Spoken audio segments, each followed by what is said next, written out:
Hi, I'm Huples Cat. I'm Canadian. I'm pro-gun control. I wasn't going to cover the active shooting lecture in this series of When Everything Fails, purely because it's really unlikely that I will actually experience such an event. However, it dawned on me I should.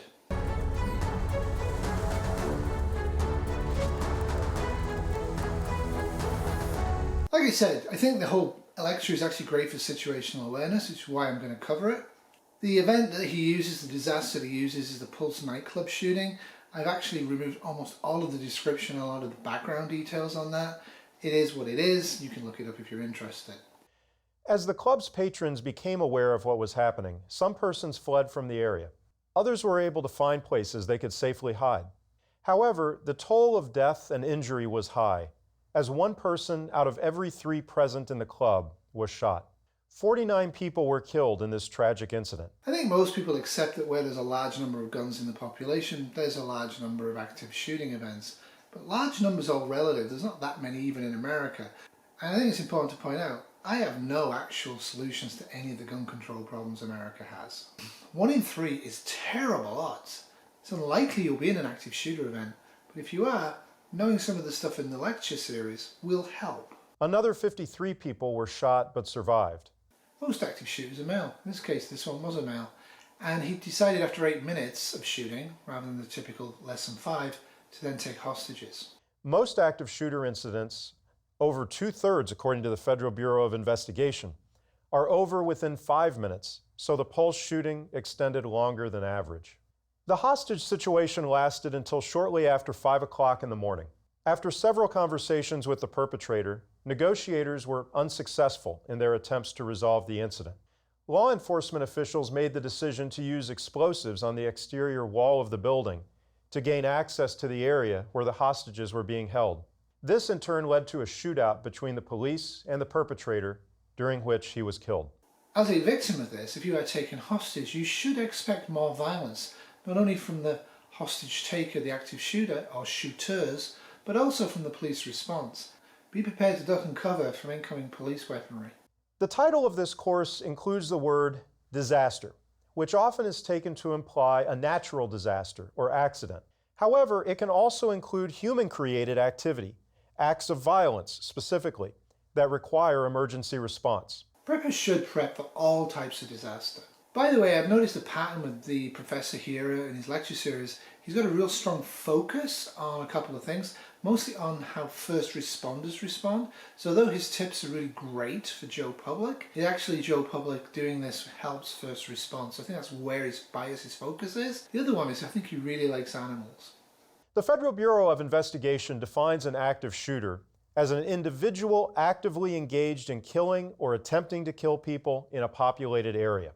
Since 2000, the earliest year systematic records are available from the Federal Bureau of Investigation. The number of incidents per year and the number of casualties per year has increased over time. Fundamentally, it's still very low statistical odds to be involved in an active shooting event. So buying armor-plated backpacks for a 3-year-old or a 4-year-old actually probably won't help, and actually instills fear into everybody and creates a climate where the actual causes of the shootings are never addressed. Are remembered as sites of mass tragedy, along with many, too many others. I know it's not the dictionary definition, but for me a tragedy is something that, because of a fatal flaw that was unknown by the people involved in it, could have actually been avoided. So a tragedy is something that's avoidable. The list also includes incidents that predate the year 2000, such as the University of Texas, Luby's Cafeteria in Killeen, Texas, and the San Ysidro McDonald's in San Diego, California. Waco, Kent State. Rare events, but they do show, and other events show, that the police may be the active shooter. You need to be aware of the fact anytime you're in the presence of somebody with a gun or with a rifle, whether they are law enforcement or the army or a crazy person or a terrorist, that the weapon may be discharged, and it may be discharged at you. Don't just relax because the police officer has a gun. People pull out guns and start firing them for various reasons. That puts you in an active shooter situation where you might get injured or killed. While shootings are often associated with schools as a form of school violence, the most common location for an active shooter incident is a commercial property, followed by educational institutions, then open spaces, then government facilities, then homes, houses of worship, and healthcare facilities. Which means? It's tempting to think that there might be a profile that can be used to identify possible offenders, but this too is not the case. Well, generally they are men, are they not? However, I did find a female one for the next video. To quote from the Federal Bureau of Investigation, there is no one profile of an active shooter, and there is no single warning sign, checklist, or algorithm for assessing behavior that identifies a prospective active shooter. I call BS on that one. If the profile fits the profilers, it's no surprise if the profilers say there's no profile that fits. Motives are sometimes a mystery, making it seem as though a shooter just snapped, although this is usually not the case. The motives may remain unknown, but most shooters did not actually snap, but spent time, weeks or more, in advance of their attack, planning and preparing the tragedy. Important lesson here, pick your enemies very carefully. There's lots of hate and rage-filled people out there who are frustrated and angry, and if they have access to weaponry, a knife or a car or a van or a semi-automatic machine gun, they may well use them. Most people will never do so, but some will. What distinguishes terrorism is that the motive is known.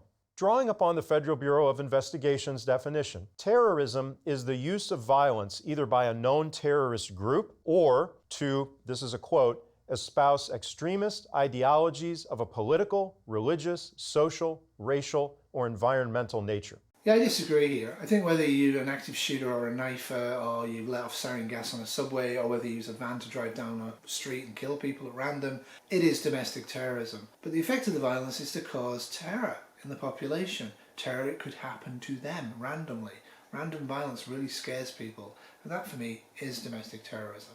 We'll consider preparedness and response to active shooter incidents regardless of the motivation of the attacker, as well as some of the policy debates that they pose. I am so not getting into policies.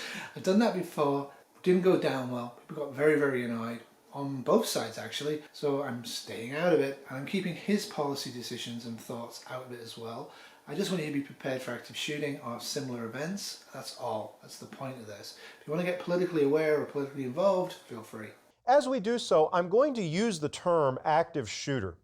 But because the principles also can apply to attacks with other types of weapons, you may sometimes hear terms such as active assailant or active harmer as well. For preparedness, there are 3 points I'd like to convey. The first is the importance of situational awareness. As the name suggests, this refers to an awareness of your surroundings. There's a balance between being oblivious to the surrounding environment on the one hand and adopting a paranoid stance on the other. But it's important to strike a balance between the two. True, there is a line. For me, I recommend you know all the exits whenever you enter a building. Take a trip to the washroom very early on. Have a good look. Look where the corridors go down a couple, check to see if the exit doors are open or locked. Get a feel for the layout. Get a feel for how you would get out of there if an active shooter happens. Only takes a few seconds to a few minutes. Kind of putting that in every time you do something becomes habit. Habits are good. If you can sit next to a wall with your back to the wall and have 2 ways out, or at least, it could go on. I'm not going to.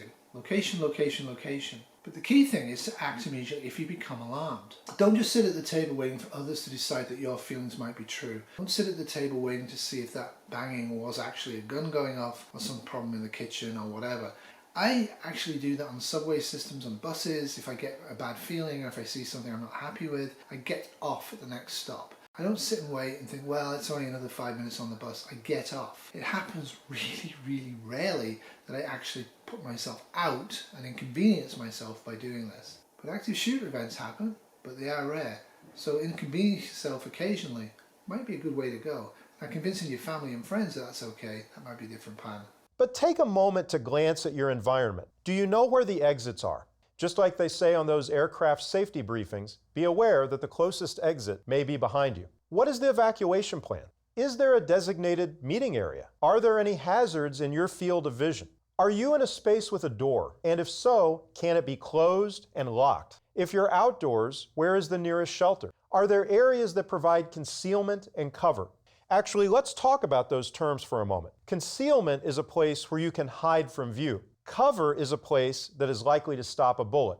As such, concealment is not the same as cover. A thin sheetrock divider may provide concealment, but not cover. This is why I have no respect at all for gun-waving preppers online who live in little, literal wooden shacks by roads. Situational awareness might also include knowing the location of the nearest fire extinguisher, automated external defibrillator, utilities shutoff, storm shelter, and other areas that would be important in other types of emergencies. At least having awareness of the surrounding environment and its safety features means that's one less thing to consider in the moment if a crisis were to occur. The second point of preparedness is noting that the environment is not the only thing to watch. Another is potentially troubling behaviors from persons who you believe might pose a threat. All this is quite interesting given he's already clearly said there is no profile. One thing I would point out, if you notice somebody who's wandering around and checking out doors and locks and stuff, they might be situationally aware. They're not necessarily an active shooter trying to figure out the layout before he decides to execute everybody. Be a little bit reserved in deciding somebody's a murderer before you're absolutely sure. What we see, and what we hear, and what we think is biased, each and every one of us. So you might see people as active shooters, and you might see other people as not active shooters. Don't fall into that trap. Everybody is a threat until proven otherwise. But you don't live your life worried about threats. You just take sensible and quick precautions that will protect you if the worst situation happens, which you know is very, very unlikely. Meow! This is going to be a three-parter. This was supposed to be part one. I'm actually going to cut part one to make sure the length isn't too onerous. Part 3 is definitely going to be response, though you can tell there's some response in both part 1 and 2. Thanks for watching, stay safe, toodles. This was an Irradiated Terrier production 2022.